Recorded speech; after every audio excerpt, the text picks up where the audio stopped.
Hi everyone, welcome to my mother's kitchen. ഇന്ന് ഞാൻ അരി കൊണ്ട് നമുക്ക് പെട്ടെന്നുണ്ടാക്കാവുന്ന ഒരു ഐറ്റമാണ് ചെയ്യുന്നത്, ലെമൺ റൈസ്.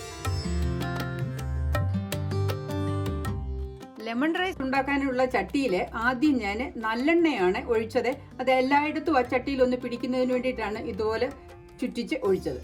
സ്റ്റൗ ഓൺ ചെയ്യുന്നതിന് മുൻപ് 3 ഉണക്കമുളകാണ് ഇതിലിടുന്നത്. മുറിക്കാതെ അങ്ങനെ ഇടുന്നത് കൊണ്ട് ചട്ടി ചൂടായി വരുമ്പോഴത്തേക്കിന് ആ മുളകിൽ നിന്നുള്ള ഫ്ലേവർ എണ്ണയിലേക്ക് ഇറങ്ങി ഒരു ചില്ലി ഓയിലിന്റെ ഫ്ലേവറും കിട്ടും. ഇനി ഞാൻ സ്റ്റൗ ഓൺ ചെയ്യുകയാണ്. ഒരു മീഡിയം ഫ്ലെയിമിലാണ് വെച്ചിരിക്കുന്നത്, എണ്ണ ചൂടാകുന്നതിന് വേണ്ടി. എണ്ണ നന്നായിട്ട് ചൂടായിട്ട് വേണം കടുക് ഇടാൻ. എണ്ണ നന്നായിട്ട് ചൂടായിട്ടുണ്ട്. ഇതിലേക്ക് ഞാൻ 1/2 ടീസ്പൂൺ കടുകാണ് ഇടുന്നത്. കടുക് പൊട്ടണം. ഇനി ഇതിലേക്ക് 2 ടീസ്പൂൺ കടലപ്പരിപ്പ്, 2 ടീസ്പൂൺ ഉഴുന്നുപരിപ്പ്. ഇതൊന്ന് ചെറുതായിട്ട് ചുമന്നിട്ട് വേണം നമുക്ക് നട്ട്സ് ചേർക്കാനായിട്ട്.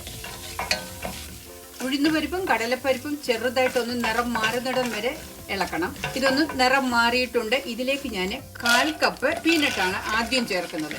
പീനട്ടിന് വറവ് കൂടുതലുള്ളത് കൊണ്ട് പീനട്ട് ആദ്യം ചേർത്തു.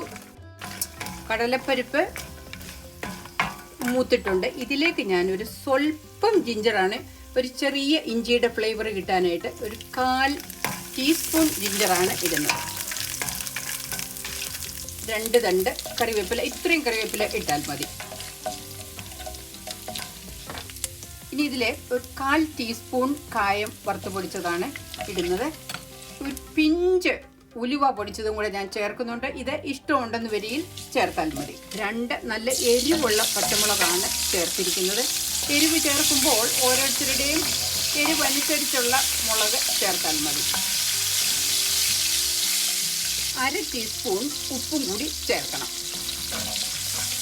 ഇനിയും 1/2 ടീസ്പൂൺ മഞ്ഞൾപ്പൊടിയാണ് ചേർക്കുന്നത്. മഞ്ഞൾപ്പൊടി ആ ചോറിന് കളറിന് മാത്രം ചേർത്താൽ മതി. കൂടുതൽ മഞ്ഞൾ ചേർക്കുകയാണെങ്കിൽ മഞ്ഞളിൻ്റെ ഫ്ലേവർ കൂടുതൽ നിൽക്കും. ഇനിയുമാണ് നാരങ്ങ നീര് ചേർക്കുന്നത്. ഈ നാരങ്ങ നീരിൽ ഞാനൊരു 1/4 കപ്പ് വെള്ളവും കൂടെ ചേർക്കുന്നുണ്ട്. അങ്ങനെ വെള്ളവും ചേർത്ത് നമ്മൾ ചോറിടുകയാണെങ്കിൽ ആ ചോറ് നല്ല മോയിസ്റ്റായിട്ട് നല്ല വിട്ട് ഒന്നിനോടൊന്ന് ഒട്ടാതെ ആ ചോറിരിക്കും. ഞാനിതിൽ ഈ ലെമൺ റൈസിൽ കാഷ്യൂവും ചേർക്കുന്നുണ്ട്.